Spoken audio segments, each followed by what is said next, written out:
I just run out of memory, but I'm going to carry on. I think I said the word, oh fuck, as it faded when it went beep beep. If you wouldn't have heard that, I said it now.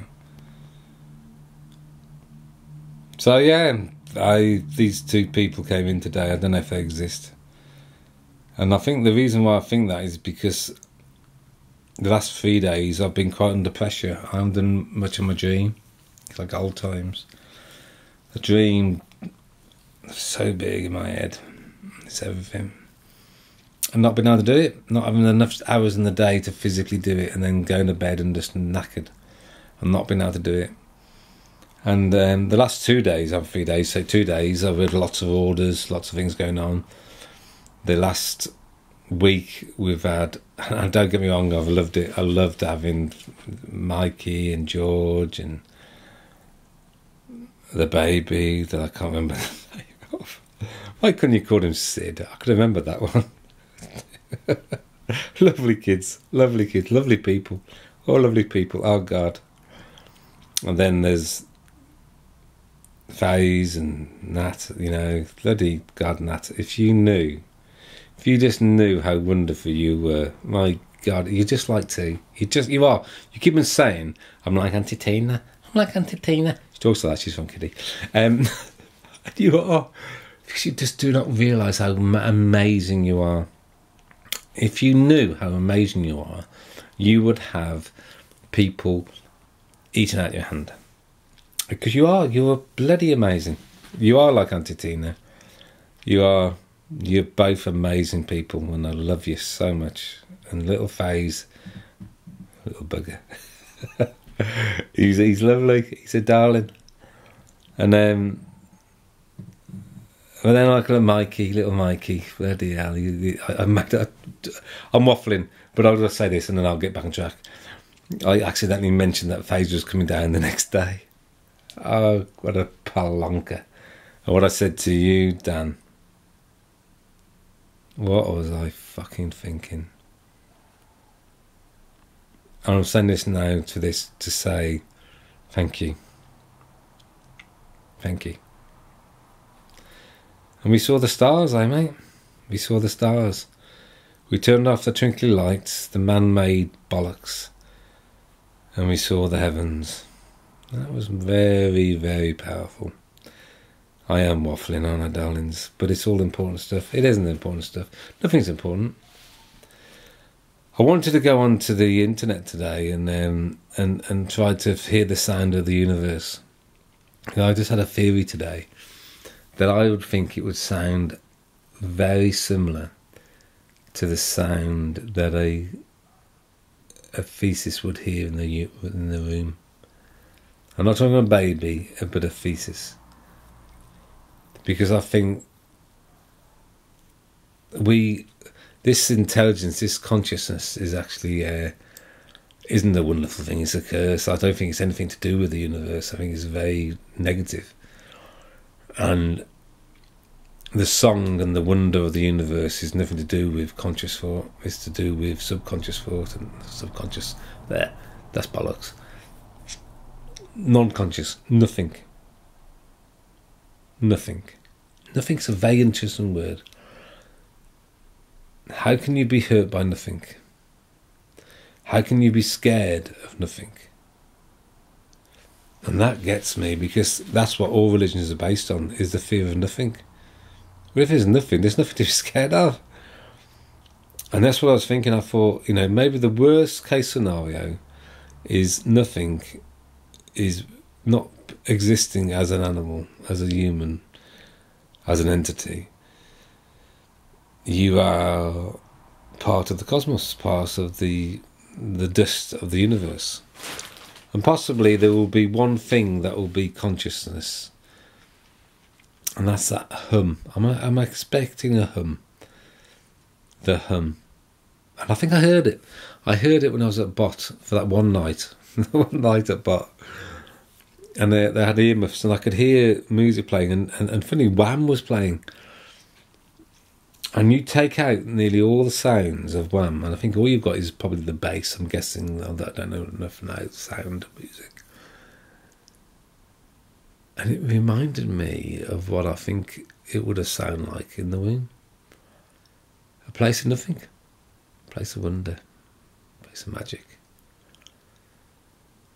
I'm waffling and I'm not making sense, but I just wanted to get this down because I think I might keep this as a not loaded. I don't know. It's the faith that I have in you guys who might find this in the next 2 or 3 years to not do anything with it. And tomorrow morning I will decide. I'll look at this tomorrow morning and make my decision what I'm going to do. It'll probably take a bloody day to load because I'm bloody talking, waffling like a bloody demented chicken. It's interesting. It's very interesting, isn't it?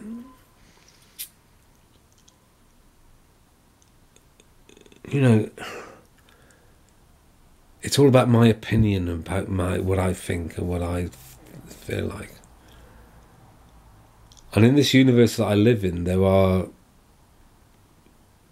hundreds of people that have to be accounted for, that my opinion needs to be adapted to. Is that right? I think it is, because I think that people that have their opinion and expect the universe to adapt to them are bloody wrong, bloody assholes, bloody Trump. Oh, this is a fly. Out my nose. I've got the door bloody open in the cabin. They're coming in for the light.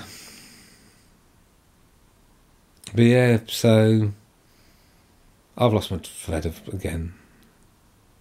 It's interesting though, because I do suffer when I'm talking in normal conversation, when I'm stressed out, that I can't actually get words out.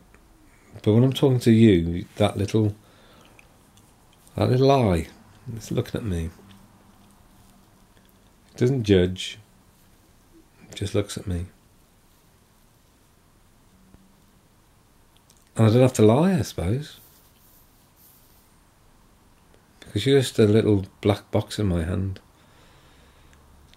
But with all the power of the world, because I can share it with everybody. Anybody in the whole world that has a computer will be able to share this.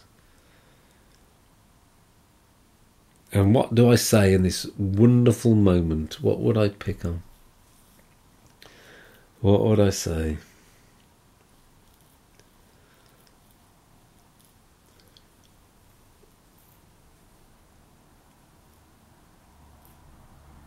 I don't know. I was thinking about Groundhog Day, about how he actually manipulated the wine, but the bar clip where he kept on adapting what he said to get away. And I think that's the most dangerous thing about these sort of things, I know. Whatever I'd say, it would just be a manipulation. And manipulation, I wish that's the right word. It would just be me trying to adapt and make myself look clever. Because that's what we do as humans. We want to be loved, we want to be impressed. We want to impress. But in the end, we're a bag of shit and piss. And we're nothing really. We're not important. And that's okay. That's really good. I don't mind that. I don't mind not being important. I don't mind that I'm insignificant. Douglas Adams, God bless his bloody soul. What a guy. Never met him, obviously. But he said such a... I think the most amazing thing about Douglas Adams, one thing I'll just think about, is the most magical thing, and just fills me with so joy, is the way you learn to fly. How do you learn to fly? You must be distracted just before you hit the ground. So beautiful. It's so beautiful. And I think that he touched on some amazing things. The answer 42 was you could answer it, but these things, being distracted. That's saying, I can't remember his name now. The disembodied voice that said that living was wasted on the life was wasted on the living. So many things. Yeah. So I have nothing to say because I'm not important. I am really not important. And anything I could say would be such shit. But then you see, already I'm trying to think. There could be something. There could be something. There could be something I could say. What could I say? What could I say? I'm going to say this. James Robinson, you touched me in a way that I don't think... the first time I've been really touched by another human's action. And it's a day that you was in your kitchen and your brother came in, Andrew came in, I think it was Andrew. He came in and you were very flippant with him. Very just flippant. And we carried on talking, and within 2 minutes you turned around and said, I've just got to go and apologise to my brother for being so rude to him. And I thought, my God, my brothers would have got me on the floor and did body language on my bloody nipples, punched me in the face, and actually left me black and blue and laughed about it. And I love them, and they love me. And you were so beautifully delicate. And it so amazes me that you felt that love and need to apologise to your brother, even though it was so small a thing. And two things I think that I have to admit to. One, well, not admit to. One is that I think I love you. I love you for that. I really do. You was a lovely man. You're a lovely person. The saddest thing is I don't know if you're dead or alive. Last time I saw you, you were quite distressed. It was in Bleedley Town, just outside the George. And something happened. I don't know what happened, but you were distressed. And I haven't seen your family or you for 29 years. But I think of you. I think of you probably every day.